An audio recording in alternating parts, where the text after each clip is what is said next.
I pledge allegiance to the flag of the United States of America and to the republic for which it stands, one nation, under God, indivisible, with liberty and justice for all.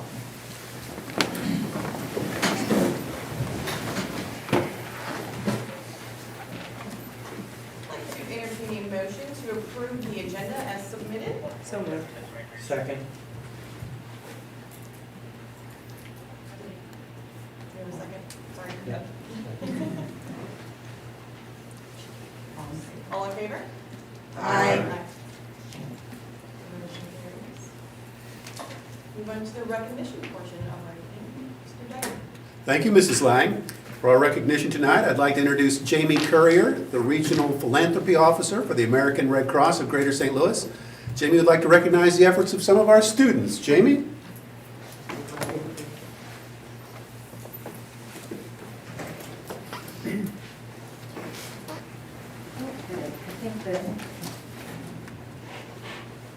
Okay, can you hear me? Is this on? Okay. Thank you very much for the time this evening. I kind of got used to the Zoom ones. I'm trying not to be overwhelmed by seeing the faces in the actual room. And again, my name is Jamie Currier. I'm with the American Red Cross. I am new to the organization as well as being new to your school district. So you'll see more of me, I promise. But I'm really excited to share this really good news with you all. Through the American Red Cross Scholarship Program, Francis Howell High School students had the opportunity to help others while also helping establish a scholarship fund for those engaged students. It's kind of hard to breathe in this thing. Hands up. October 31st, 2019, Francis Howell High School students hosted a blood drive and collected a total of 41 units of blood. Those units were used to save up to 123 lives. Not only did they save lives, but they also earned a $250 scholarship. As someone that has personally needed blood and needed platelets, I am so very thankful every time someone decides to roll up their sleeves and give blood. So I feel even more honored that I'm able to present scholarships based on that giving. So thank you very, very much. Superintendent Hovind, thank you very much, Mr. Reichman, the entire Board of Education, the community for supporting these drives, and then specifically Principal Wedlock, Rose Holmes for their support in the high school of those drives. So we really just cannot do this without the schools and the community supporting them. So I'm glad I was able to present the scholarship to the board, and I hope to see more of you. Thank you. Thank you.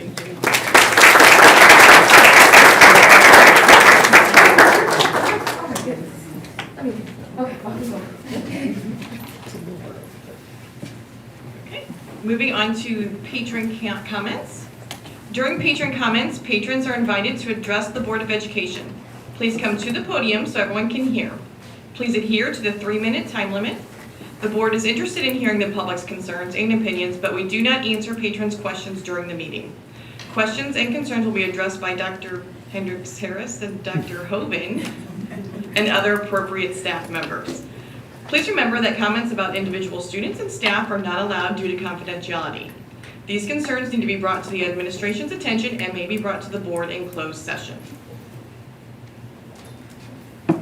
First one will be Mr. Todd Sweeney on behalf of district residents Keith and Cheryl Sweeney.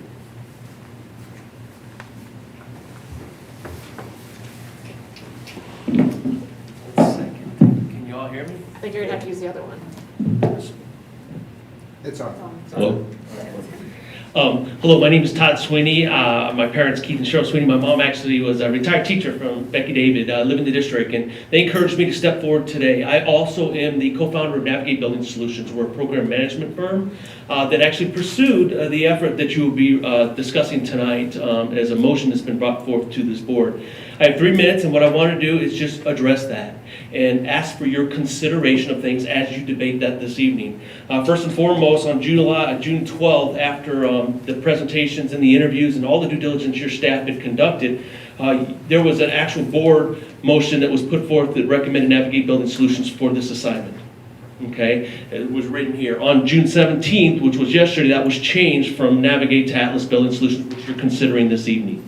Okay, we wanted to know why, but more importantly, we want, before you make that decision, to please understand that in this recommendation tonight, please consider the fact that as you look at the scoring that was done by your staff through this due diligence, through looking at firms that represent the integrity, professionalism, services, and value that this district expects when they're executing a $244 million project, that they rank Navigate highest in every single category. Highest in staff. Jen Kissinger and Corey are here tonight on behalf of us that were also at the interviews and all the discussions. Highest in services, highest in ability to meet your expectations, and highest to bring you value. We hit every single category and was ranked number 1, 25% higher than Atlas in each of those 4 categories. 25% higher is what your staff, through their evaluation, had identified as the value we bring. 25% better staff, services, ability to meet your expectations, and so forth. Then we were ranked in the bottom, the best 2 cost proposals. So you had 4 cost proposals that were provided as well that was weighted and valued. We were given the second highest ranking because Atlas had the lowest. They were at $125 an hour and we're at $140. The other 2 firms were substantially higher. Based on 1 full-time employee a year, Atlas would be at $245,000. We'd be $274,000. The other 2 firms would be $100,000 higher, $343 and $462. We were essentially right on top of each other in our industry as far as cost. But we do recognize $30,000 is a lot of money. It is, $30,000 a year, if that's what equates to 1 full-time person. Statute, please consider as you make your decision tonight, statute 8.61, I've got copies of it here right for your review if you'd like, gives you the opportunity to address this issue. It states that your staff has the ability to negotiate with the highest ranked firm to get to a cost point that makes sense for the district. It encourages it. It states that you select, then you negotiate, which is why you don't have a contract in front of you tonight, is because the deal is to negotiate. We haven't been given that opportunity. We would respectfully ask that. Because I'm willing to put the services my team can put on the table, the fact that we'll save you a remarkable amount of money. I'll put my fee at risk on that. I will put the difference between the low guy and me, I'll put it at risk. And every year, we can go through and see if we saved you money and we didn't save the district money. Your time is up. Thank you very much.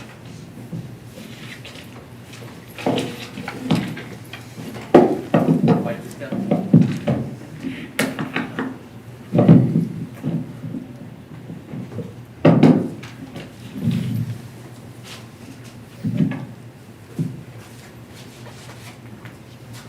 Next, we have Ashley Haggerty? Haggerty, yes. Haggerty, sorry.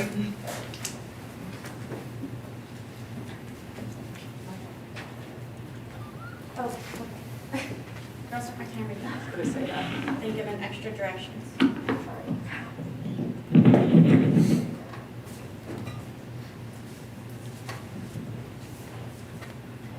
Good evening. My name is Ashley Haggerty. I'm a teacher at Hollenbeck Middle. After obtaining my bachelor's degree in education, I joined Teach for America St. Louis and spent the majority of my teaching career in North County. During my time there, my eyes were opened to the vast educational inequality existing in the St. Louis region. I used to think educational injustices only existed at low-income schools whose population is predominantly Black. However, since I began teaching in Francis Howell, I've discovered that's not the case. It's clear that in our district, students encounter a range of educational experiences which are dependent on the color of their skin. I'm calling for that to change. To quote Miss Maya Walker at Tuesday evening's Black Voices Matter March and Rally, in order for change to occur, we must take action. We have to challenge the status quo day in and day out. That means speaking up against stereotypes, prejudices, and microaggressions every time we see them. I'm going to speak about the microaggressions I have noticed and suggest low-cost ways in which we can take steps in the right direction. I want to preface and say that I believe Francis Howell has been, with some of their adjustments in curriculum, been taking steps in the right direction. I believe partnering with Teachers College and adopting a workshop model to teach our students literacy was a step in the right direction. However, hearing from 3 students at our rally, we know that it's not enough.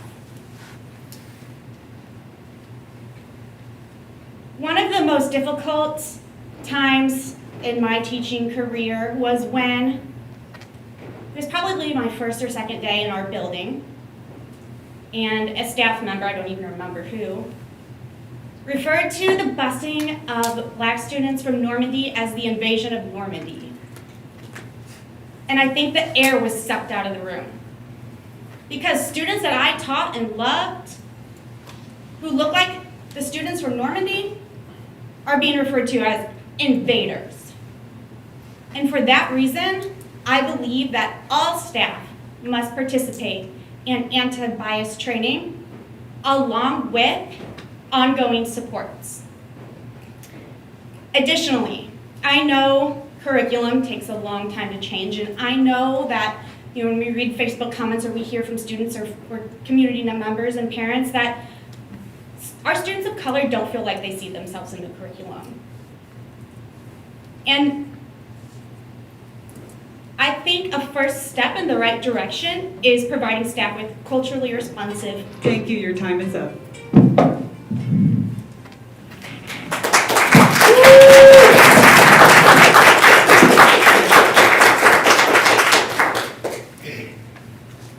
Next, we have Harry Harris.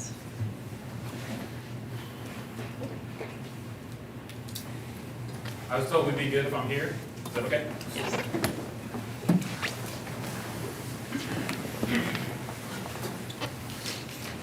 So good evening. My name is Harry Harris. As a district parent, I come tonight to make a statement to you in regards to the current discussions about race, diversity, and inclusion in this district. Clearly, we've had a lot going on in the world that has impacted our district, and to that end, it has started a lot of uncomfortable discussions, and that's okay. Tonight, I wanted to bring to you the disappointment I had in the statement you all released 2 weeks ago in the aftermath of the George Floyd murder. In a time where Black students and their families are dismayed, scared, and exhausted in hearing about people that look like them being attacked and killed, you chose to release a sterile, generalized statement, one that used a lot of buzzwords, but failed to hit the heart of the matter. You failed to even use the term black in the statement. In a time where the murder of a Black man brought this discussion to the table, I am mystified at how that happened. Had we been dealing with assaults or murders of women, you wouldn't create a statement saying that you support all genders. The same applies here. You had plenty of opportunity to directly admit the difficulties our Black and brown students have had, but you worked to keep it sterile and generalized. That needs to stop and never happen again. On top of that, while it went out in an email, it failed to be shared on any of your social media. The outlets you've used the same week to tout promotions and food drives, and ask for passage of bond issues. I'm told that there were concerns about posting it due to the possibility of having to deal with negative comments, and to that I say, try living with those comments in your daily life. At the same time I saw that statement, I found a group of your staff who were organizing a BLM march in the community. I was stunned and confused at how that statement and the march could possibly be connected, but I found that the march was organized by teachers who cared, but had no formal backing or promotion from this administration.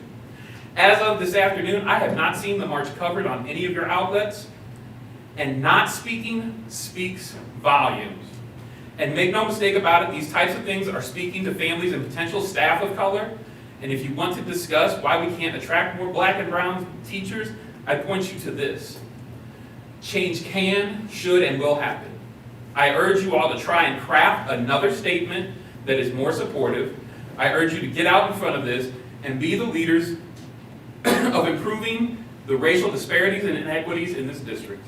I urge you to use the staff you oversee who clearly are concerned and want to do better to improve this curriculum, the environment, and the relationships that the district has with the Black and brown community. Support those who are in your building on the front lines, hearing the concerns and cries of those students. I have failed to be as involved as I should, but Thank you, more will your be time coming. is up.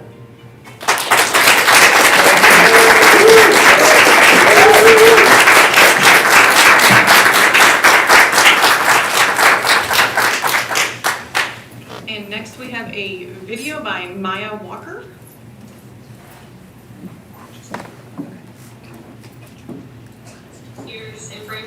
volume, sorry. I've attended 3 buildings, but I've never had a teacher who looks like me. When I was 12 years old, one of my classmates told me to go back to Africa. In fall of 2019, while I had a substitute teacher, I heard a classmate trying to make a joke and fit in, but he used the N-word multiple times. When I confronted him, he was not apologetic. Rather, he laughed and tried to justify it.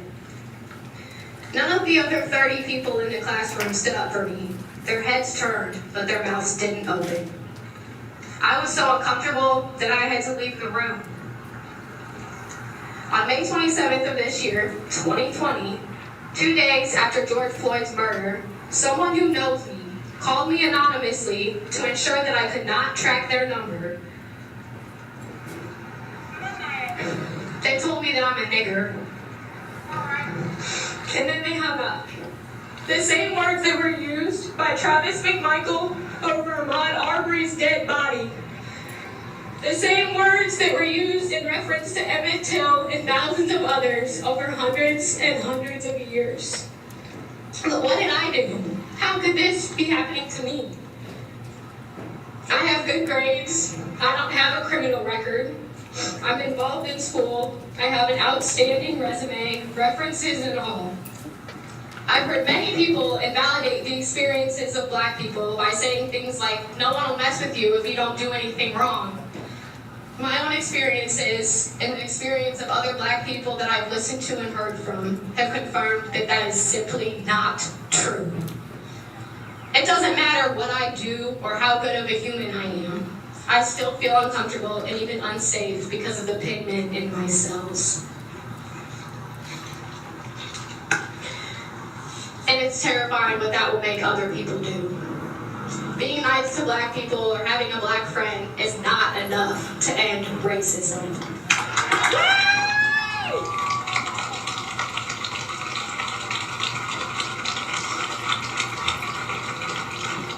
These things happen to me and people who look like me and people who have darker skin than I do because this is learned behavior that has gone on unchallenged. In order for change to occur, we have to take action. That means speaking up against stereotypes and prejudice and microaggressions every single time we see them.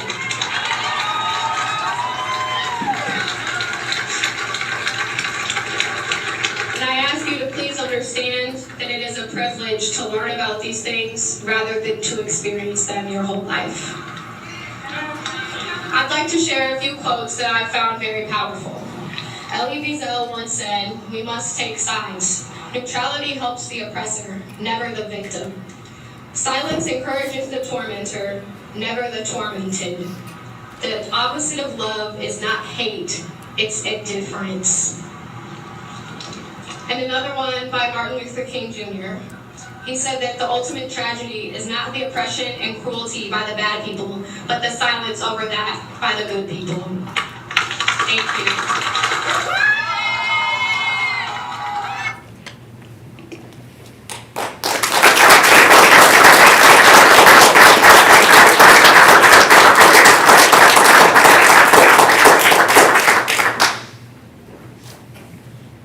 FHEA comments?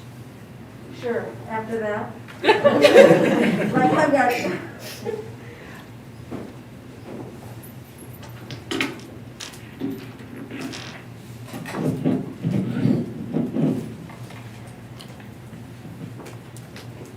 Good evening, Board of Education and Executive Cabinet. First, I want to say congratulations to Dr. Hendricks Harris on her retirement. And I know it's well-deserved, and I'm sure you're going to enjoy it. And I can't wait to talk to you after you retire. But anyway, and welcome Dr. Hoven as a superintendent. We look forward to working with you. I want to thank everyone that attended and supported and participated in the Black Voices Matter March and Rally. We believe the speakers at the rally, including our students, had powerful stories and messages to tell.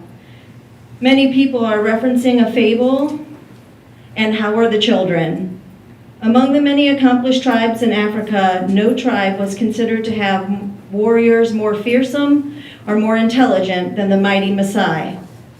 It's surprising, then, to learn the traditional greeting passed among the Maasai warriors, and how are the children? Even warriors with no children of their own would always give the traditional answer, all the children are well. This meant, of course, that peace and safety prevail. The priorities of protecting the young and the powerless are in place. That the Maasai people had not forgotten their reason for being, their proper function, and their responsibilities. After hearing some of our children, we have work to do. Our Black children do not always feel safe and welcome in our schools. We already know our subgroups struggle with academically. We need to do more. I also know that this journey, I also know this is a journey and we have started it, but we may need to move a bit faster than our usual pace. We need culturally diverse curriculum at all levels. Now, we need professional development around culturally relevant curriculum. And let us not lose the momentum. We need to keep going now. We've started, we've heard from our kids, and we need to move forward. I don't want to hear another child speak like Maya did. I also want to thank administration for the work being done through the task forces to ensure the safety of our staff and students in regards to COVID-19. I don't want you to think that hasn't gone unnoticed, and I look forward to us continuing to work through that. Thank you very much.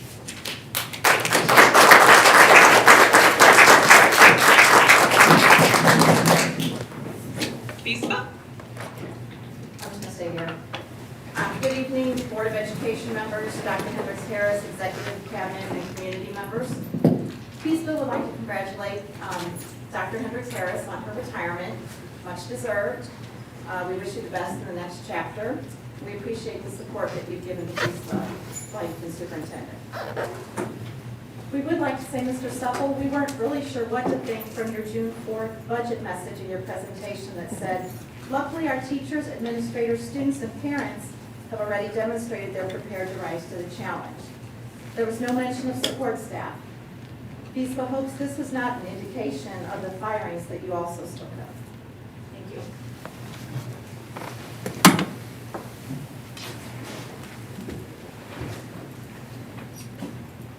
To present a motion to approve the consent agenda. So second. Jen. All in favor? Aye.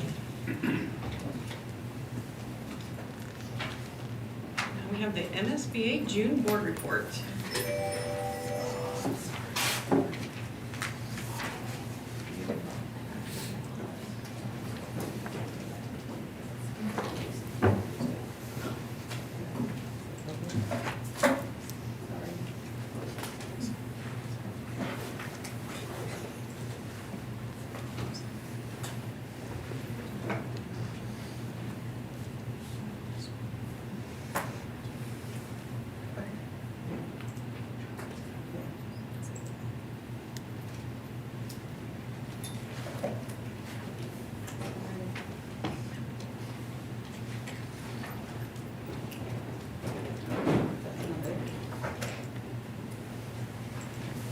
I think it's MSBA.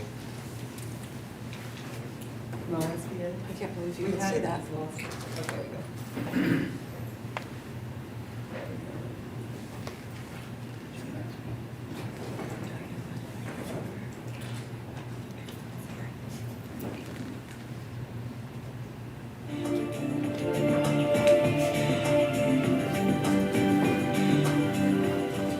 Hello, everyone, and welcome to the Missouri School Boards Association's board report for the month of June. We thank you for the opportunity to share some news and information during a few minutes of your board meeting. We begin with a look at the recently completed session of the Missouri General Assembly, undoubtedly one of the most unusual sessions in our state's history. The session was shut down for 6 weeks due to the coronavirus pandemic, and when legislators returned to Jefferson City, there were only 2 weeks left to pass a state budget and 3 weeks left to consider other legislation. Lawmakers met their constitutional deadline by passing a budget by May 8th. The budget provides the same level of funding for the foundation formula compared to the current year, but does include a reduction in funding for student transportation. Other areas of the state budget faced significant cuts due to declining state revenue. MSBA's Associate Executive Director for Advocacy, Mike Reed, gives credit to the legislature for making K-12 funding a high priority. But give the legislature a lot of credit. Both the committees in the House and the Senate did work very hard to fully fund the formula, and that's what they're trying to do. But prospects for funds do not look good, and I think that each school district has to be fully aware that there may be withholds in the future, just because we cannot operate on a deficit. We are not the federal government, we cannot operate on a deficit. So it's fully funded now, but be careful. One way to provide the state with additional revenue during the economic downturn would be to collect internet sales taxes, the so-called Wayfair fix. Reed says he believes that idea might be considered during a special legislative session later this year. I would look for a special session dealing with Wayfair in the fall, especially in light of the fact that local governments will, or perhaps will be hurting for cash flow and for tax money. And I think that there may be impetus to come back and work on Wayfair later in the year.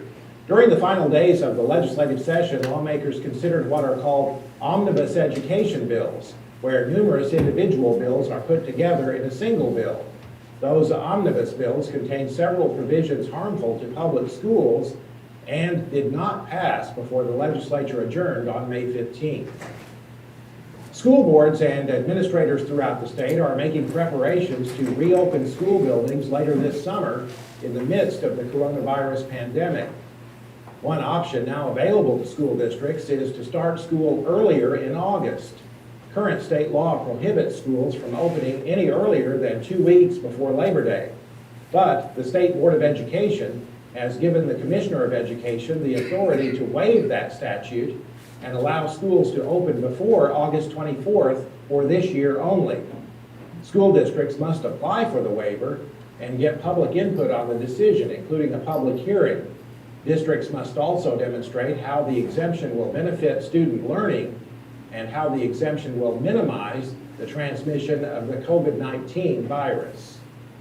Plans continue for the 2020 MSBA Annual Conference in cooperation with the Missouri Association of School Administrators to be held September 24th through 27th in Kansas City.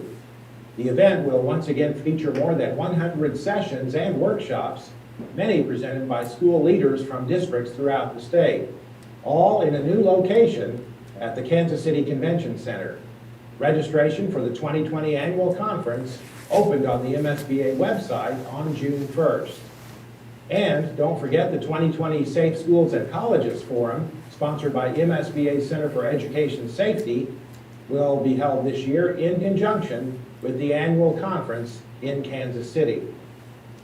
Contested school board elections in Missouri were moved to June 2nd this year due to the coronavirus outbreak. If you are a newly elected board member, Missouri law requires that you complete 18.5 hours of training in your first year of service.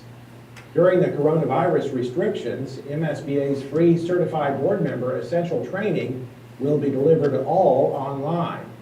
After the restrictions are lifted, a portion of the training will be delivered online, with the remainder in one-day classroom settings at locations around the state.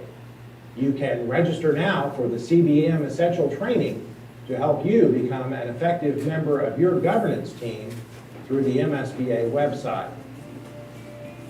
That's it for this month's edition of the MSBA Board Report. Thanks for allowing us to have some time at your board meeting, and so long from Columbia.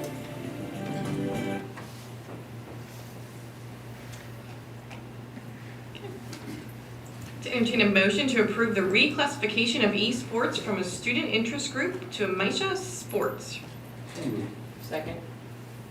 Lisa, do you have anything further with that? I just want to share that esports, the district recognized that as a student activity last year. It's an emerging sport for students who are anticipate being maybe professional gamers in their time. It's a great way to connect some students with our schools that maybe otherwise would struggle.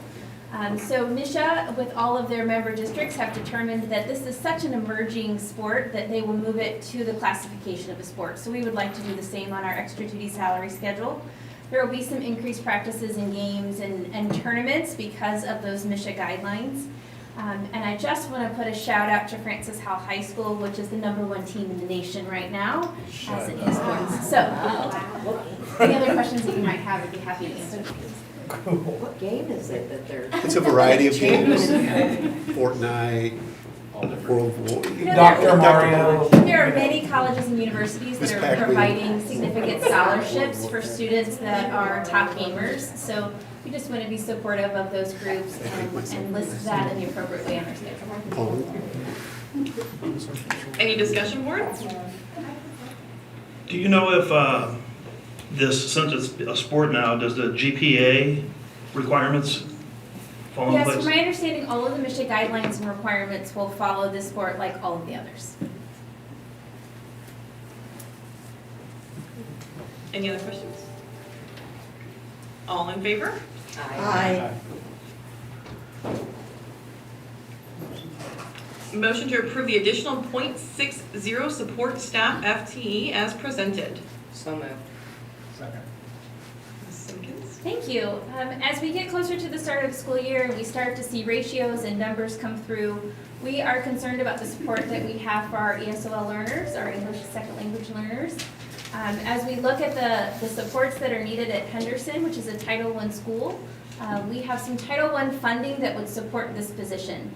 We may come to you in the future for another para position. We're looking through some staffing needs there as well, but this one we can bring forward to you as it would be covered by Title I funding and would provide support to Henderson where our needs are increasing for those students in that program.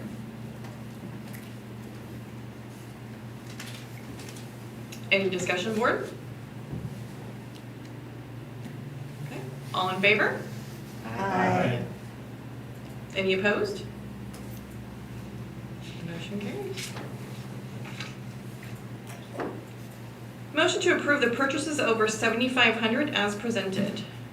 So moved. Second. Any discussion? All in favor? Aye. Aye. Any opposed? Motion carries. Motion to approve the purchases over $7,500 as presented, number 11 only. So moved. Second. All in favor? Aye. Any opposed? Abstain. Reason for abstention? I'm an employee of Frontline Education. I teach the program. Motion carries. Motion to approve the May 2020 financial statements as presented. So moved. Second. Mr. Supple, anything further on that? Thank you, Mrs. Lang. The only addition I would have is that the district has made its application for the CARES Act funding. There were, we were waiting on some final documentation from our non-public schools who are participants in the CARES Act funding. We had to provide those notifications along with our application. That's been completed and the application submitted. And I'm still hopeful that that money will be distributed to us this fiscal year, but it may be a timing where it doesn't come until after July 1. But we're getting the money, it's applied for, it's on its way. Any discussion, board? Mr. Supple, you mentioned that you would have to, you're waiting for the non-public schools in the area. Will we be sharing some of that funding with them in our area also? It's a requirement of the CARES Act that non-publics are, get their proportionate share as they do for some other federal funding. So yes, we've been in contact with them, and they need to make application for how they would use their proportionate share, just as we do for other aspects of federal funding where that is a requirement. Thank you. Any other discussion? All in favor? Aye. Any opposed? Motion carries. Motion to approve the insurance plan changes in premium contribution rates for the 2020-2021 plan year as presented. So moved. Mr. Supple? Thank you, Mrs. Lang. We had a work session on this at the last board meeting. I'd be happy to answer any questions the board may have. Any further questions?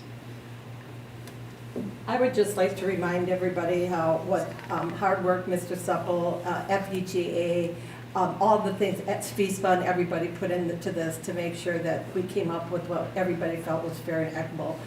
To sit in those meetings were long, and you talk about a lot of stuff. I really do appreciate the time that everybody in this district puts into that. I think it's really important, and I just want to publicly say thank you to everybody. That's it. Okay. All in favor? Aye. Any opposed? Motion carries.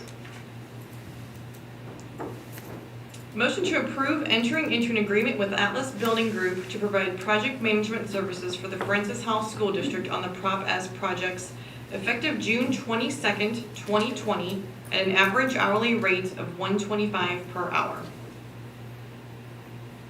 So moved. Second. Mr. Supple? Thank you, Mrs. Lang. This is the first of what will be a number of decisions that will come before the board related to Proposition S. And it's probably a precursor of what the board might anticipate. We are in a situation economically as a country where there's a desire for firms to keep their employees working. And this Proposition S in its range of projects will be a very attractive place for people to begin to look for work. So I'm very proud of the fact that the district attracted 4 very qualified firms to do this work. We heard some conversation this evening about the rankings that were provided. One thing that I would point out is that we did use an RFQ process, so it was a request for qualifications. We didn't choose to use a hard bid process. We did try to provide some criteria that would be used to help evaluate the projects, and some numerical values were assigned to them. But we only chose a 4-point scale, and there was no weighting applied to the factors that were in the program. Often in a hard bid situation, perhaps the financial component of it might receive a little heavier weighting than some of the other components. So these were all approached from equal weighting. And remember, the maximum points were 20, and so the difference between 16 and 19, 16 and 20, you can say, or the difference between a 3 and a 4, you can say that's 25%, but I don't know that that fairly represents what the intent was of the evaluation process. We did have extensive interviews with 3 of the firms who submitted proposals. We chose not to interview with North Star. Their rates were substantially higher than the other firms, and there were some other factors that went into that. But in addition to the interviews, we did check references on the firms. Each of the firms provided us with references. We asked for Even in some cases, we asked for some additional information. One thing that I would share with you is that an important component of this work will be carefully managing what happens at our school buildings. So construction, absolutely important, working with contracts, resolving issues that may come up with contractors and so forth, but establishing safe zones for our students and our staff while construction is taking place, and that daily interface with principals and others in the building who may be involved in the construction process is extremely valuable. To that extent, Jeremy Butler brings not only a wealth of knowledge about the Francis Howell School District, but a particular affinity for helping to diffuse situations with our building principals. They are very protective, as they should be, of their students and staff, and Mr. Bedler has demonstrated his ability to really help carefully manage the program. So I have every confidence in his ability to do that, as well as to manage the construction aspects of it. And it's I will say that it is very difficult to completely understand the financial commitment that the district is making at this juncture, because we haven't bid any of the projects yet. And we can take, I felt that the only fair way to present the information to the board this evening was to take a look at the hourly rate that was quoted for the full-time personnel who were going to be devoted to the project. But the four firms each had different conceptions of how many FTE would be involved and how they would be distributed and what the length of the program would be. And all of those factors play into what the total financial commitment on behalf of the district will be over time.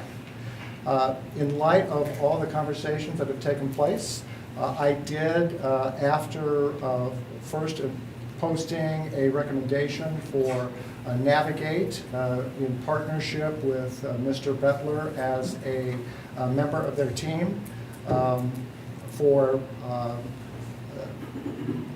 we found out that that was not going to be a viable solution, and I revised my recommendation to recommend the Atlas Building Group.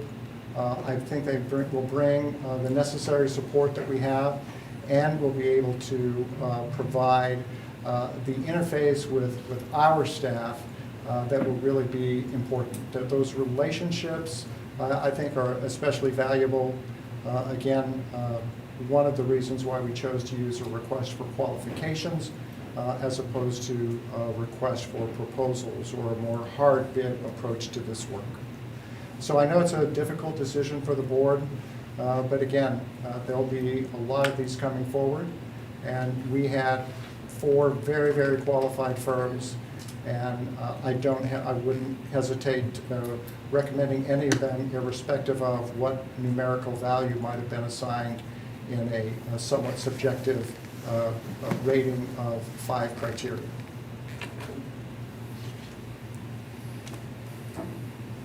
Any questions, board?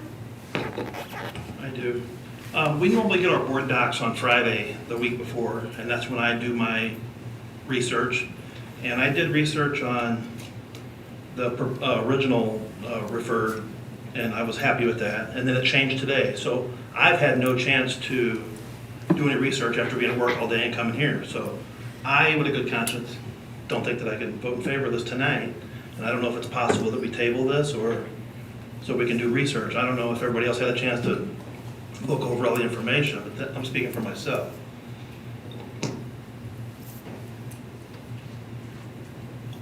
Kevin, could you expand a little bit on why the change? I heard what you said, but I'm not real clear on it. I had an opportunity to have a conversation with the principal from Navigate and with Jeremy Bettler from Atlas. And we determined that a solution that I was very excited about was that one of the FTE that would be assigned to the program through Navigate would be Jeremy Bettler. So kind of the best of both worlds. You have the strategic things that Navigate can bring to the process, and the work that we know, the quality work that we know Mr. Bettler is capable of doing. Those conversations of working out the arrangements of how that would transpire between Navigate and Atlas took place over the course of the next several days. And I learned late yesterday that, or early yesterday, that those conversations had kind of reached an impasse, that it was not going to be possible to arrive at the solution that I thought we were going to be able to bring to the board. So the original recommendation included a paragraph that said that there was going to be an opportunity to include Jeremy as one of the FTE who would work with Navigate. So as that changed, that was no longer the case, I re-examined what the work, the scope of the work, and again, it's a relationship approach to this. I have a bias, however, I will admit that I have a bias, having worked with Mr. Bettler for 6 years on the 2008 bond issue projects, well aware of the work that he does and the value that he brings to the Francis Howell School District. And I felt that without the synergy between the two, that it would be in the district's best interest to work with Atlas directly. I preferred to have the services of Mr. Bettler and believe that the other things that need to happen will happen as a result of support that he receives from within the Atlas Building Group. Does that help, Mrs. Walker? Couple questions, Kevin. How long is this contract good for? That's undetermined at this point, Mr. Lane, because we don't know how long it will take to manage all of the projects. So we had some initial conversation that this could be around seven years before we're completed with all of the projects. However, depending upon how we approach the work, it may be that in the later years of the program, the projects that are left are small enough in scale that we may not need a dedicated project manager. So we don't have a complete schedule. I'm certain that this will be, 4 years at least of a relationship with a project manager, and depending upon how the projects are phased out and the significant nature of the work that's taking place as we get out to years 5, 6, or 7, may determine whether we need or need a reduced amount of project management services. So I can't definitively answer what the length would be at this point. Do we have history with any of these 4 companies? And if yes, kind of a quick evaluation of their performance. Landmark did a lot of work for the Francis Howell School District in the 90s as the district was growing. I've been with the district 15 years, and they haven't done any work in the last 15 years, so I can't speak to what may have happened immediately to my coming, but I would say, yes, Landmark has done quite a bit of work, but it's been a while since that has happened.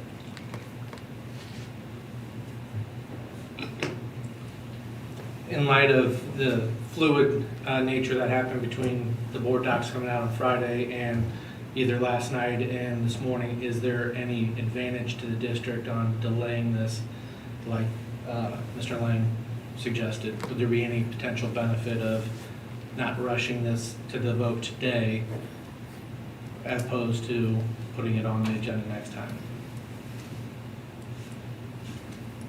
I certainly want to be supportive of the board if that is the direction that the board would like to take.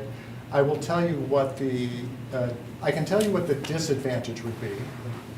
And the disadvantage would be is that the postponement of the election from April until June has essentially caused us to lose a summer of construction. The necessity of beginning the work on our major projects, particularly Francis Howell North, is pressing hard upon us. Wednesday morning, I got into the office at 7 o'clock, and one of my clerks said that her neighbor had already asked her when construction was going to start on Francis Howell North. I think the community is anxious to see things happen, and we could wait until July, but that means that nobody's going to be doing any work on developing a schedule for what the projects are going to be until July, and if we don't have that happening, it just delays by another month anything happening at all. And we basically already lost a summer. So I certainly don't want to rush the board, but I will tell you, in my mind, that's what the disadvantage is. For circumstances beyond our control, we've already lost a couple months of being able to focus very critically on the Prop S schedule. It didn't make sense to me to spend a lot of time or money until we knew that we had approval from our voters to move forward with such an ambitious program. But we have that now, and I think the community is ready for us to get started. So I would say that that would be the disadvantage, but I would certainly respect the board if the board wants to wait on that. We would respect that decision. Do you think anything would change in your recommendation between now and then?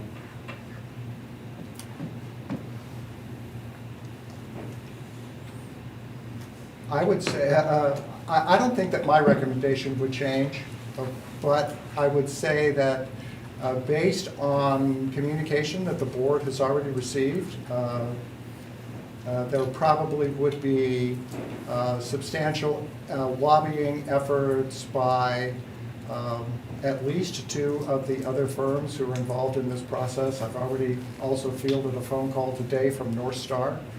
This Prop S is a big deal, and people are anxious to get involved with it. So, you know, I would say never, because I don't know what would happen if we table it tonight.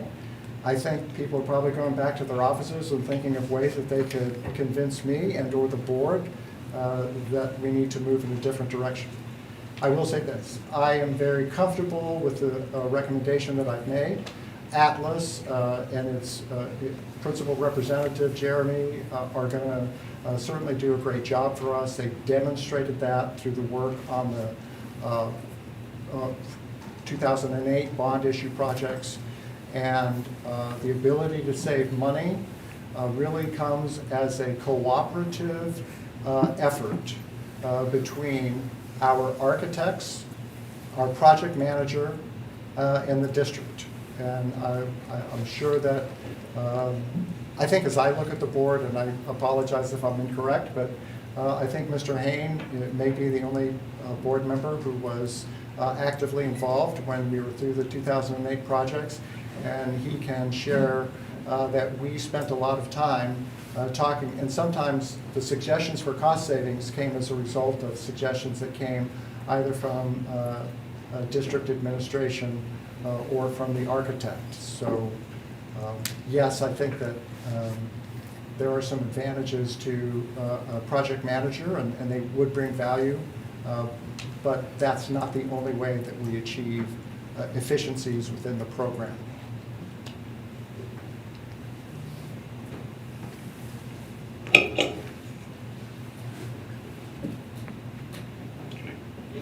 Well, I didn't know if your name.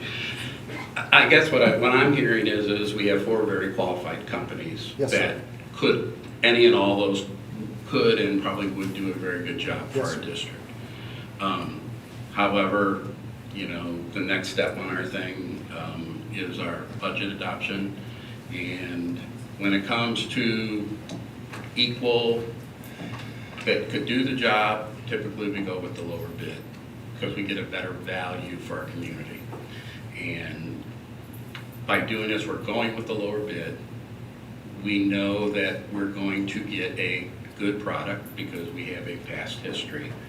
And not saying that any of the other ones couldn't do and wouldn't do a good job, but we're getting a good product for a cheaper price. So, I mean, I don't know what would change between now and then, other than all of us getting a bunch of emails and additional information and people lobbying and negotiating, and I'll change my bid, I'll change this, I'll change this. But so I would be prepared just to go ahead and move forward with this action tonight. But if the rest of the board doesn't feel that way, you know, I'm prepared tonight. But. So I have another question. Yes, ma'am. It sounds like we are selecting a candidate based on one of the people that is going to be dedicated to us. So what would happen if something would happen to that one person? Are you as competent with Atlas as you are with the others, should Jeremy not be in the picture?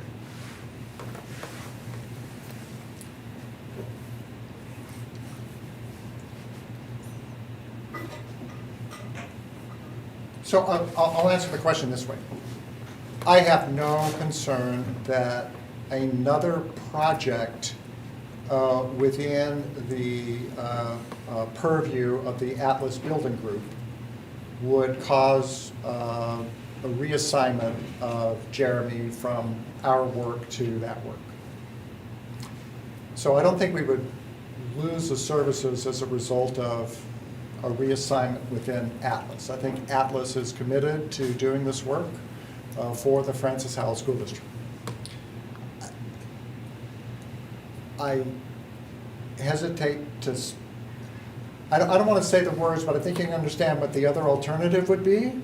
And so I think that circumstance would require reevaluation if and when that happened. But I don't see that there's any fluidity in the assignment of Mr. Bettler from this work to some other project within Atlas. That would not be, I do not envision that as a circumstance that would happen during the course of this work. And I don't want to talk about the other. I understand completely. I just, you know, as I'm listening to this, I'm coming up with this question that, and so you mentioned that we would reevaluate at that time. So by voting on this evening, do we have the ability, if we are not satisfied, to reevaluate just based on what you just said? Yes, ma'am. Okay.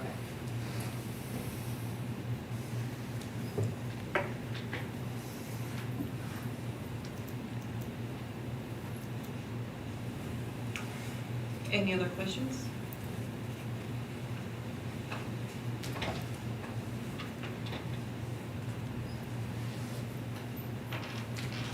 Are we taking a vote? You did? We have a motion and a second. All in favor? Aye. Aye. Any opposed? Nay. Motion carries.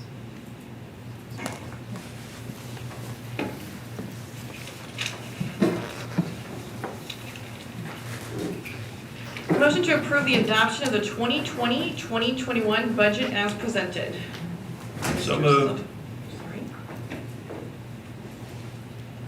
Second. Mr. Summer? Mrs. Lang, we had an opportunity at our last board meeting to have a work session and discussion about the budget. The board did have some questions during the course of the time between last meeting and this meeting. Those responses have been posted to board docs that I believe were shared with the board at the time those questions were asked. So unless the board has any specific questions, I'm here to answer them, but I don't have anything else to add at this point.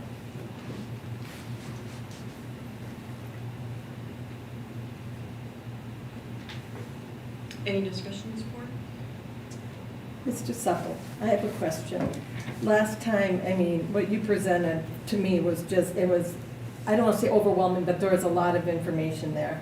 from when I got home and had a chance to kind of look at things and really review things, I guess what I came up with is that, are you saying that that as of the current, what we're looking at, is that there's going to be a $12.5 million deficit for next school year? Is that what I'm hearing you say? 12.8, yes, ma'am. Okay, well, it's still quite a bit. In the past, we've had those kind of projections where we've had a lot of money and a lot of projections where we're going to be, but we always ended to come on the right side of this.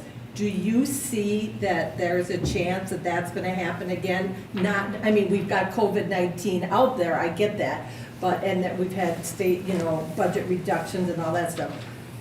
But there always seems to be a right side of that. And what exactly are we just voting tonight that you've presented the budget to us? We're not really voting on that this is going to be the budget written in stone, correct? That's what I guess I'm confused at. Dr. Hoven shared a roadmap that gave the board information on how we are going to be approaching the work as we go through the 2021 school year to manage our expenditures as tightly as possible and to hope for the best but plan for the worst. And Dr. Hoven included some revenue reductions in the projections as well. So the first part of your question is, I believe that the fiscal year end will be different than $12.8 million. Okay. But there is more uncertainty in the next 12 months than there has been in other budgets that I've worked on with this board.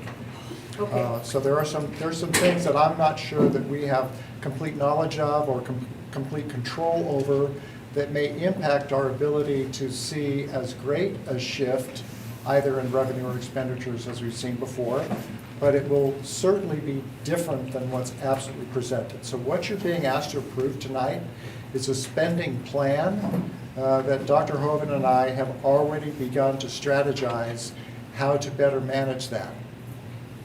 Thank you very much. I appreciate that. Dr. Hoven? Yeah. Can't wait to hear what you guys think. I'm so excited. You're so excited. So excited. Well, that's a great segue. Okay.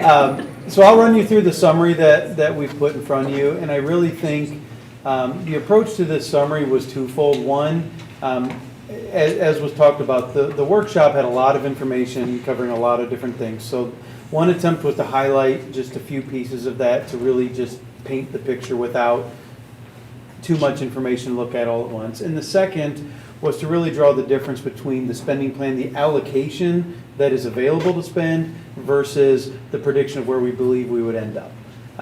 And so I can go quickly through these first couple of pages. Revenue impact that we know is different than what we had planned on coming into all of this. We know that the overall, typically you look for an increase in budget. But after that one-time transfer adjustment was made from the past year, it's really essentially flat in terms of revenue.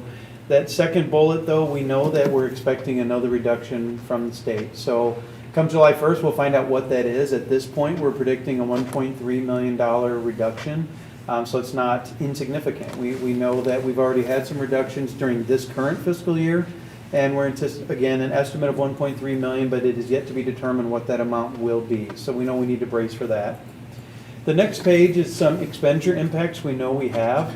Last time we negotiated with our teachers, we worked on a 2-year contract. And at that time, we knew that the second year raises would likely lead us into a deficit for this coming year.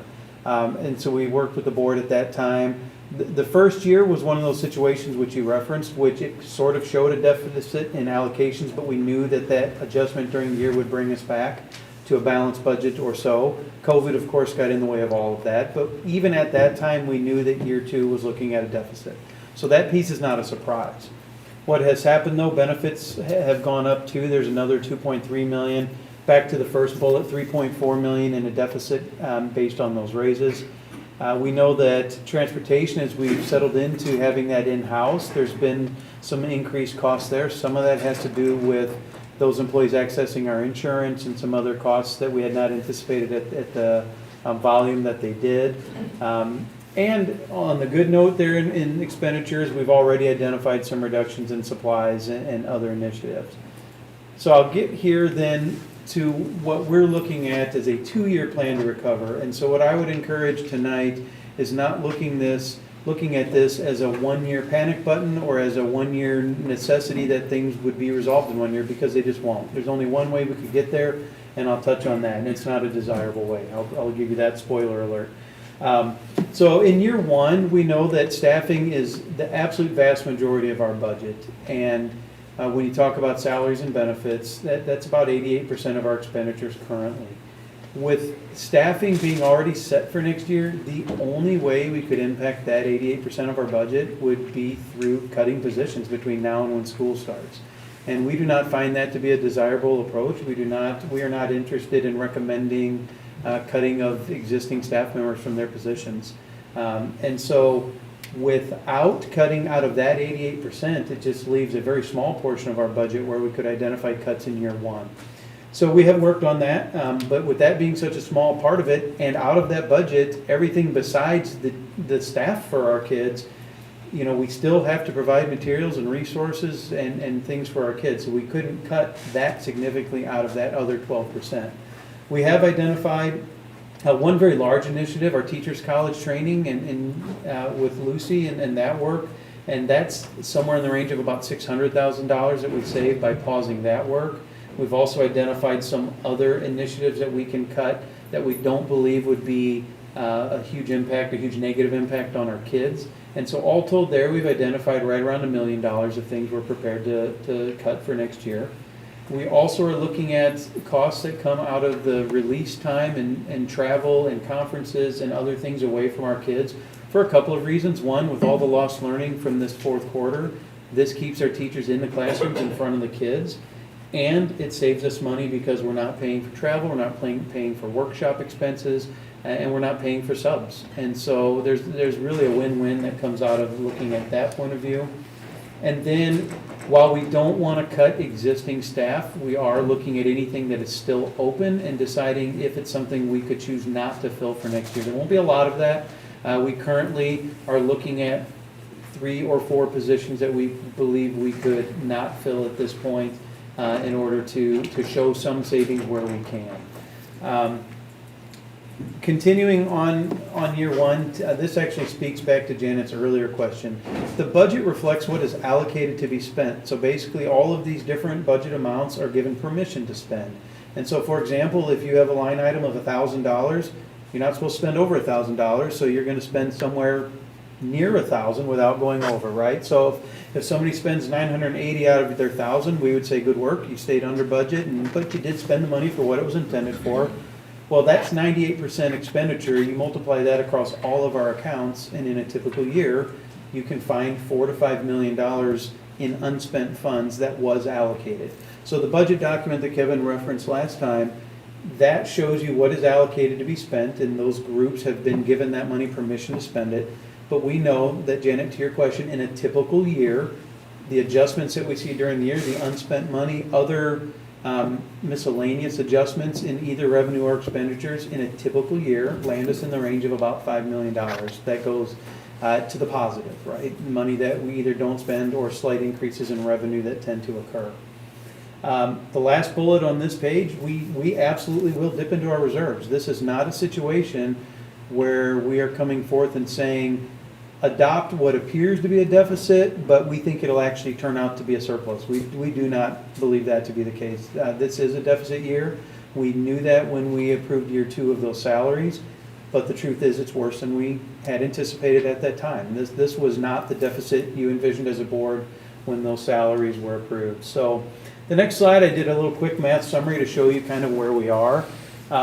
What you saw on paper was a $12.8 million deficit predicted, budgeted for. We do know that unknown amount of additional withholdings that we're anticipating, but at this time we're estimating $1.3 million. would add to that. So that really gets us to a 14.1 million starting point of an apparent deficit. However, then we get to that next section, things we just talked about. We know in a typical year, realistically $5 million would come back to us in the positive through what's left over in our various accounts and those kinds of things. And earlier in this presentation showed you about $2.2 million in cuts we've already identified. So those two combined savings gets us, instead of a $14.1 million deficit, to our actual predicted deficit of $6.9 million. So that is still absolutely a deficit. We're not trying to paint a picture that says that would be a balanced budget. That would be a deficit that would cut into our fund balance, cut into our reserves. And so with those identified cuts, that would leave us at about a 16% fund balance at the end of next year. Policy tells us we need to stay above 15%. So if we're able to accomplish it at this level, that really does leave us still within policy. Obviously, having a little more cushion is nice, but it would still leave us within policy if we accomplish things as we believe we can. Which then takes us into year two. As we talk about a 2-year plan, we know that 88% of our budget that we can't touch between now and August, again, unless we choose to take some drastic staffing actions, which we are not interested in recommending. The difference becomes in the spring. You now have, in a typical year, in our certified staff, about 100 positions of retirements or resignations. And then within our support staff, we also have resignations and retirements. Those combinations of openings allow us to more closely examine where we believe we could, it's still difficult decisions, but if we could go without filling some of those positions, then we're able to save money through attrition as opposed to actually looking at individuals and telling them we're going to take that job away. So we would believe through an attrition plan, we could make up a sizable amount of resources in year two. Still, again, they're hard decisions. Every one of those positions exists for a reason and does have an impact. But given that is the overwhelming part of our budget, that would be where we would have to look in order to really have a significant change in our fund balances. The other thing about not panicking and letting things play out until then is we know that currently there's still talk of maybe more stimulus money coming into the state. There's an assurance from the state level that if there is more money, either in the form of stimulus or in rebounds in spending and revenue to the state, that education is going to be first on the list to see more revenue sent our direction. What will allow us to get through the fall is to see what that reality turns out to be. When it comes time to make staffing decisions, we may find out that the rebound was better than we expected and we don't have to be as drastic. Or we could find out that it is a little more of a drastic situation. But either way, we would do that not out of a current quick reaction, but out of a more thoughtful approach that we can plan out as we go through the fall. And then, again, the last bullet here is that the cuts that I've identified in travel, programs where we feel like we can cut, subs, all of that, we would continue to examine those for year two as well.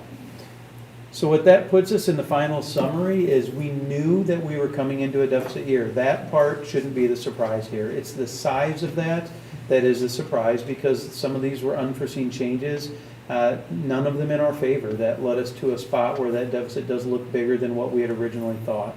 As a result, we're going to make cuts where we can to make immediate reductions on spending. We know there'll be an impact on our fund balance, but we will take efforts to reduce that impact in year one. And then, given that this is a 2-year process, just ask the board to look at this as a 2-year plan as opposed to a 1-year. If you look at it as a 1-year plan, every reason to panic and be concerned. But if we look at this as where we'll be at the end of 2 years, we feel comfortable that we will be able to take the responsible actions to reserve a healthy fund balance at the end of year 2.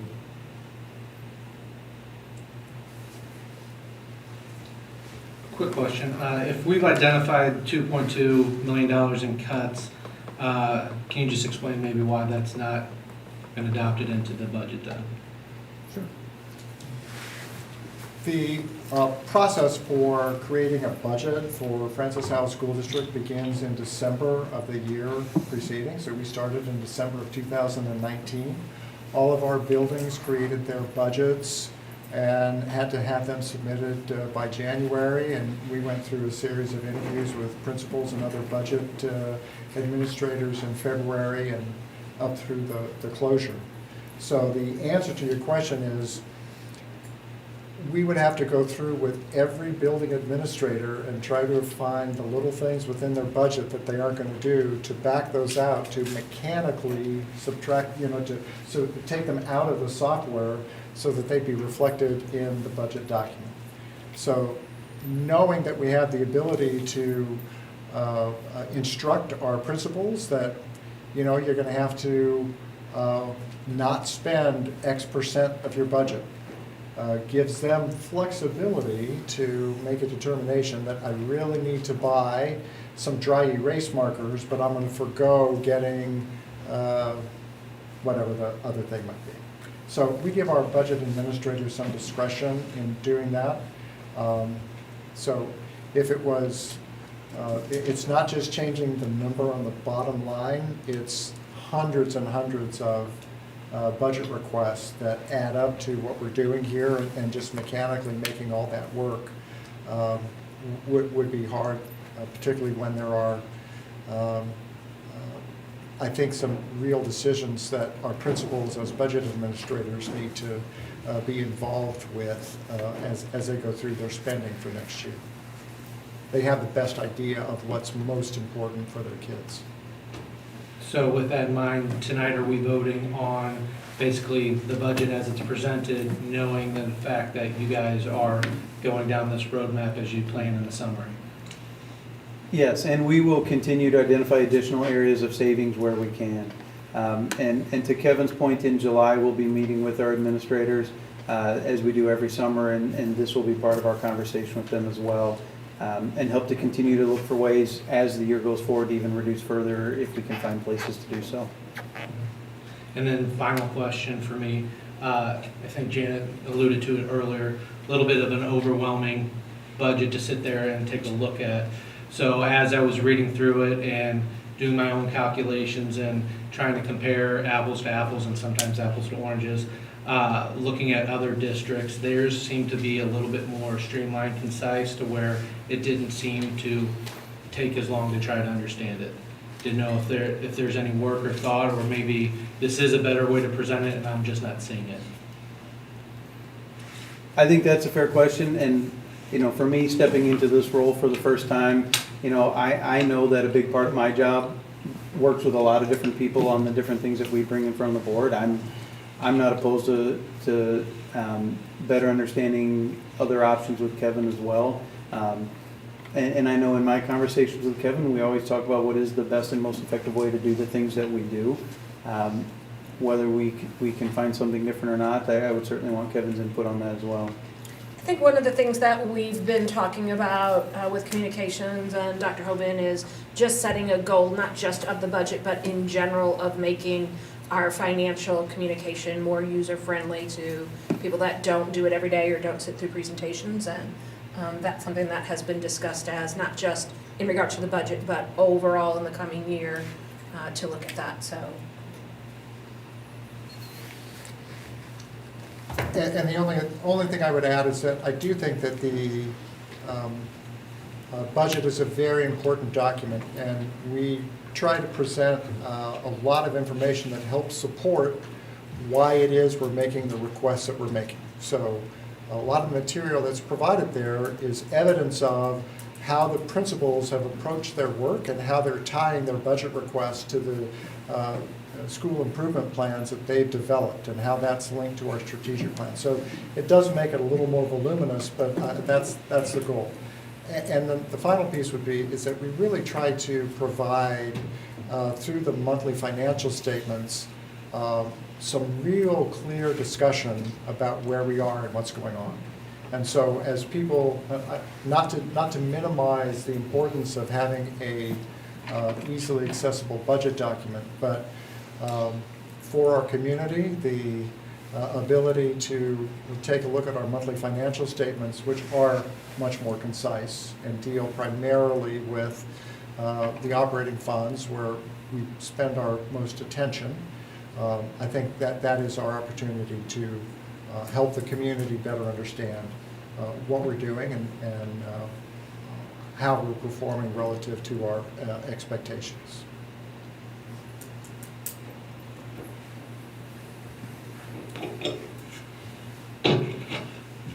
I just would like to thank Dr. Hovind and everybody who worked on this 9-page document, because it kind of summarizes a 520-page document and puts everything in perspective as to where we're going to end up and how we hope to rectify the situation over 2 years. So I want to thank you guys for the effort that you put into it, and it shows that we are being receptive. You know, there were a lot of things that went into this budget that were beyond our control. Some of them were, some of them weren't. But instead of making a knee-jerk reaction that would directly impact students, we're taking a more measured approach, looking at it from a logical standpoint and making those hard decisions next year. Not that the decisions we're making now aren't difficult, but we're reserving those for next year when we have a much clearer picture of where we're going to be from a financial standpoint and where the world's going to be with a lot of issues at this point in time. Any other discussions? I just have a question.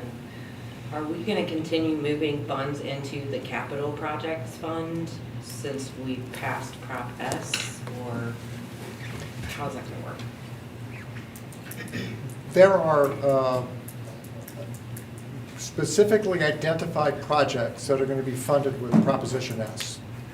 In addition to that, there are some ongoing maintenance needs that will have to be addressed. So we are going to have a sidewalk that has a broken slab that needs to be replaced. And we're going to have some potholes in our parking lots, and all that has to happen. So we levy 6 cents of our levy into the Capital Projects Fund to help address some of those ongoing issues. And so while I anticipate that the need to transfer money to the Capital Projects Fund will be diminished, I can't guarantee you that it will be eliminated, because there's a difference between the regular maintenance that has to occur, which isn't going to change, and the projects that we specifically identified that will be funded. So I don't want to fail to complete specifically identified projects because we spent bond issue money on the regular maintenance thing, the small pothole, the single slab of concrete, the one window that doesn't work, the door that has to be replaced. You know, when you have almost 3 million square feet of building, there's a lot of stuff like that. So we will continue to have operating expenditures that are capital in nature, even as we complete the Proposition S projects. But Kevin, I believe if we look at the budget, you significantly decrease that amount, knowing that Yes. we'd have some new systems.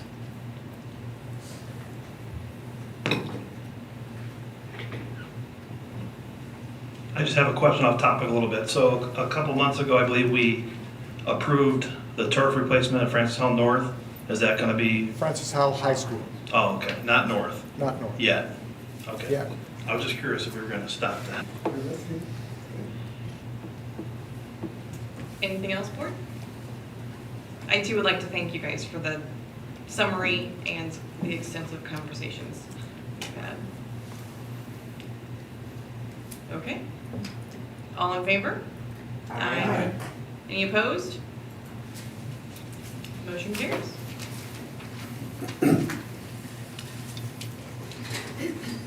Superintendent comments. All right, I didn't But- really have. I'd like to throw it over to Mr. Dackney first. Thank you, Mrs. Lang. Before we watch Mary's insightful, poignant, and moving video, we'd like to watch one that's decidedly less so. In the communications department, we've had the opportunity to document Mary's tenure as superintendent in both pictures and video. I hope you The quarterly, hold on. Hold on. The quarterly superintendent's video update was part of her emphasis on effective communications and a source of rich material. While videotaping, Mary would often make comments like, "Were you rolling? Great. I hope this ends up on the blooper reel." So from those comments, we deduced her fervent wish that we share a blooper reel tonight. So really, Mary has asked for it in more ways than one. Janica is in big trouble tomorrow. We have this whole time, so you have some bloopers.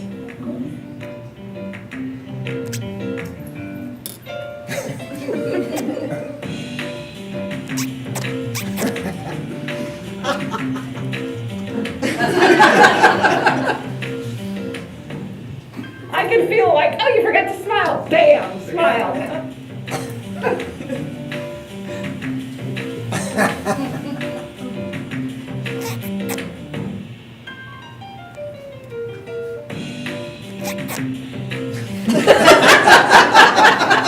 By the time you get me out of here, I'll be a master at this.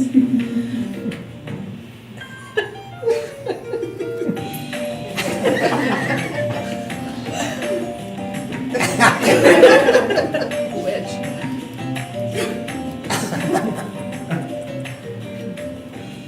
Hard to believe this has only been 1 month.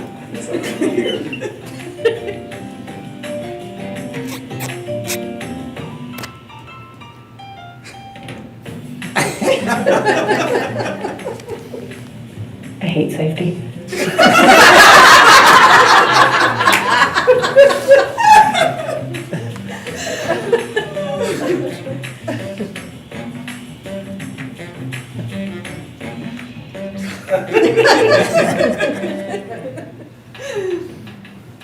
I do this for a living.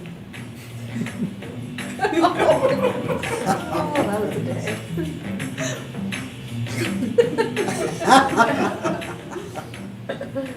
Crappy smile at the end. I know you're going to say that. It was more of a smirk than a smile, wasn't it?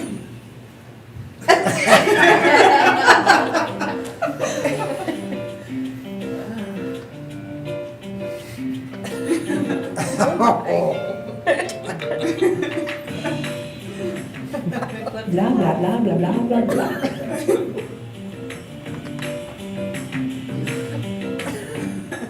Blah.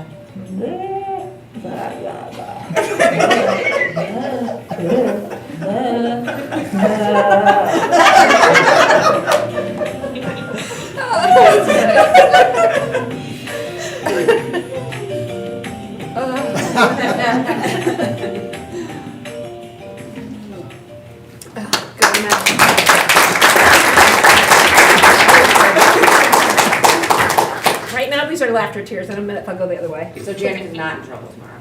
Well, we'll see. Well, we made it. So I knew I couldn't get through my part without really crying, so I did a video. The end of the night, and this is my last time for superintendent comments. I just wasn't sure I could get through it all, so decided to make this little video. I want to begin by thanking the Board of Education. You all are such amazing people, and while you certainly all have your own way about you and different perspectives, our district is better because of your commitment to education and because of those different perspectives. To each and every person on full and executive cabinet, I've enjoyed working with you so much. I will miss strategizing and the camaraderie, brought to you by warm-ups. I'll miss our problem solving and all the things that we typically do on Wednesday mornings, and Wednesday mornings will not be the same for me. I want to thank the staff. Unless you get to see our staff in action, there's no way to understand how dedicated they are and how much of their hearts are in this district for students and for each other. They have been the best staff I've ever worked with, and I don't know that you can beat the level of connection and commitment that they have at any place else. And they have grit, which is so important, and it's going to be so important next year. And I think that's one of the unique things about Francis Howell is how much grit our staff have. So thinking back on my time, we've had some challenges and some struggles. In 2018, we were unable to come to terms with our teachers, and we still have some healing to do in that regard. We also have had an ice storm, which turned into a sleepover. We've had the biggest bus accident, the biggest bus fire in first student history. We had a teacher shot, for goodness sakes. We suffered the loss of many dedicated staff. We listen and watch daily as public education is under attack. And now more recently, a global pandemic as well as an awakening to systemic racism. But together with that grit, we also have accomplished so much. We have 3 blue ribbon schools, soon to be 4. We've finished in the top 4% of the state on our state assessments. We're fully accredited, meeting high targets. We have a new strategic plan that with a variety of initiatives that's really going to meet our students and staff needs. Next year, we'll have an online learning format. We have several new programs, Westwood Trail, the CAPS program. We've extended our AP and our PLTW programs. We've begun that new culinary arts program that happens after school for our students who are interested in that. I want to thank the communications department. We've done so much to move that forward. We have new websites, a new mobile app. We're growing our senior pals. We've initiated a PTO roundtable. We have a YouTube channel where we share a lot of information, and Mary, I'm very excited to see what you'll be sharing there. We've increased safety protocols and safety initiative. We've worked hard to make sure our budget can withstand rainy days, which looks like might be necessary here soon. Recently, we passed the largest bond issue in Missouri history, and so this will ensure our facilities are well maintained and make a positive and learning environment for our students for many years to come. We literally wrote out the bumps in transportation as we brought it in-house. So thanks to Jen for that. There have been so many accomplishments, and sometimes we lose sight of our progress. I am so proud of this district, the staff, the parents, the students, and the community. But in typical Mary style, I have a few wishes as I'm leaving. I hope Francis Hall continues to set a high bar for everyone, for community members, for staff, for board members, for our teachers, for our students. We've gotten where we are and become successful because of the high expectations and because the pressure and support, something Pam often mentioned. That has been very important for us, and I hope that continues. I hope the Francis Hall family rallies around our new superintendent. Collaborating and supporting him will be a key to moving forward. I know Dr. Hovind to be a great problem solver and to have a calm demeanor, and on top of that, to be someone who is as passionate about meeting the goals in the strategic plan as I am. I know he will continue to lead us to great things. Most of all, I hope the groups that have a stake in this district come together and work together. Our future will be brighter if teachers, administrators, board members, support staff, and community members, regardless of their political affiliation or their history, come together and help our district move forward. I do think everyone is well-intentioned, and I know that working as a team would be a lofty goal, but we're accustomed to meeting lofty goals in this district. In closing, I want to thank all those that give their all to this district every day.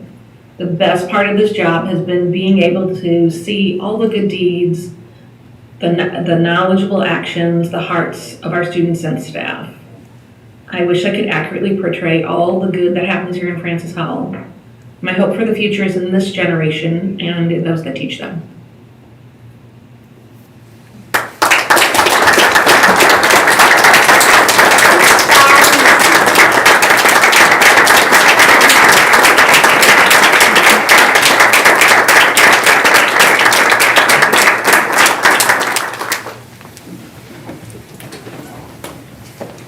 See what an ugly crier I am? Good thing I didn't try to get through it. Thanks, Lisa. You're welcome. Okay, moving on to board comments. I will start this one. We got a little something for you written here, Mary. First, we'd all like to point out that we don't think you're as sad as we are that this is your last board meeting. We wanted to add the board's voice to the choir singing your praises as your tenure here as superintendent has come to a close. We were a great district 4 years ago, but I believe we are even greater now because of your actions. Your contributions to Francis Hall go back more than 4 years. In fact, they go back to 2006. Some of our biggest gains in standardized test scores were during that time you served as Francis Hall's chief academic officer. That important focus on curriculum, learning, and assessment continued when you became superintendent. Your detail-oriented strategic thinking has helped us identify and focus on the critical initiatives that benefit most of our students. I just have to tell you, my staff is really laughing about the detail-oriented thing right now. You prioritized resources and still helped us to achieve at high levels. Your laser-like focus on our strategic plan and the ensuing work will benefit the district for years to come. Your work on behalf of Prop S will benefit our students, staff, and community for decades to come. Your calm demeanor, logistical analysis, which I still said wrong, and common sense were essential in times of crisis, and unfortunately, you've had more than your share of those over the past 4 years. Who would have guessed back in 2016 that the great creepy clown panic of that year would even make it to the top 20 crisis list when you finally write your book? But it's your love of the people in Francis Hall and our community that we will personally miss the most. Your great sense of humor, your concern for others, and your friendship. The way you work to improve the culture and climate in this building and across the district, and most of all, your obvious love and concern for our students and staff. Thank you, Mary, for everything. We are forever grateful for all of your work. Thank you.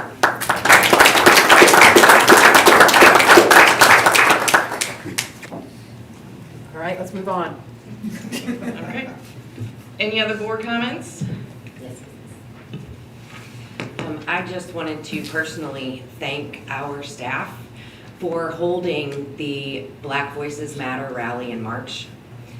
I can't tell you how much that meant to the students that don't feel heard or seen often in our buildings. Mary was just talking about high bars and lofty goals, and we're a leader in so many things. I think it's time for us to step up and lead in inclusion as well. We need action. The rally was just a start, but I think it's important for all of us as a community to have the uncomfortable, difficult discussions that need to be had.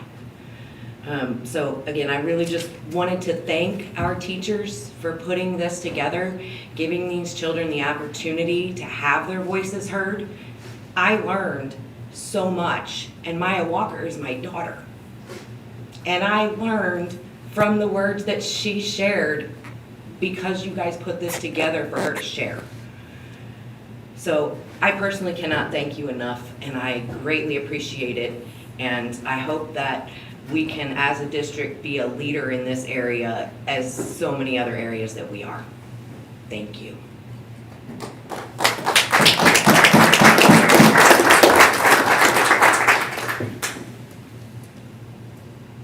Anyone else? Almost. So close. No, I'm not going to get into all this elaborate thing. I think Mary said everything very well. The one thing that I do want to publicly say is one of the greatest tributes you can pay to anybody for doing a job is that when they leave the job or leave the position, that it's in a better position and a better place than when they took over. And I'm going to thank you for doing that, Mary.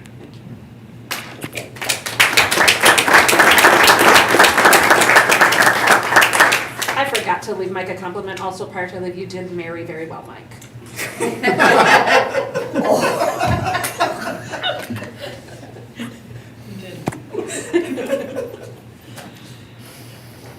Okay, upcoming meetings. July 16th. Is there anything we need to add?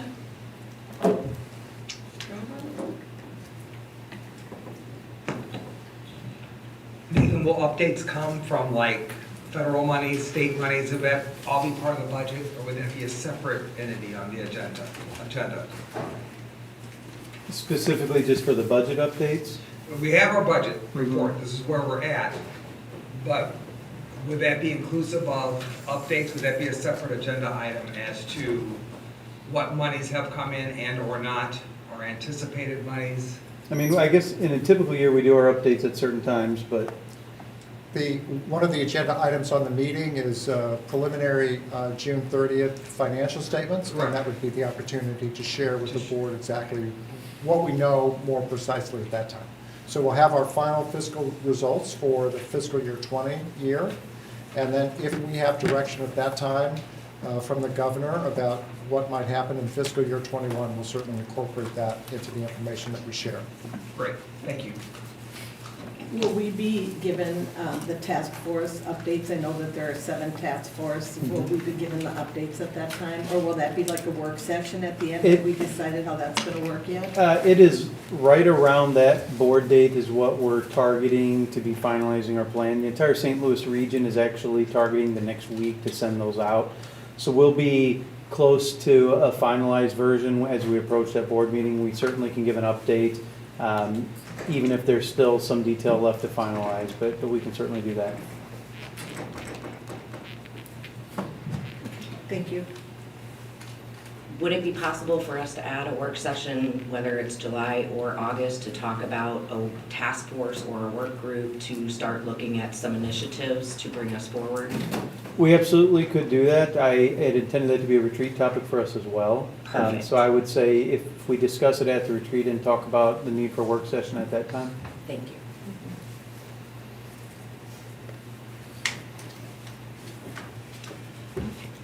Okay, August 20th? Anything additional?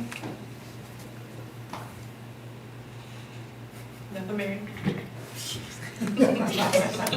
Can't pack up before the bell. The bell rang about 20 minutes ago for me. I'd like to entertain a motion to adjourn the meeting. So moved. Second. All in favor? Aye. Thank you. Thank you very much. Hey! Where's your blue? Oh, you don't have blue. I make them reels, I don't appear in them. We don't have. I don't make mistakes. So how could we reels? The blah, blah, blah, that was real special. There's just a lot of blah, blah. I'll get you a copy of that, Mary. I guess I do that a lot, and more than I thought I would. Are we going? I'm done.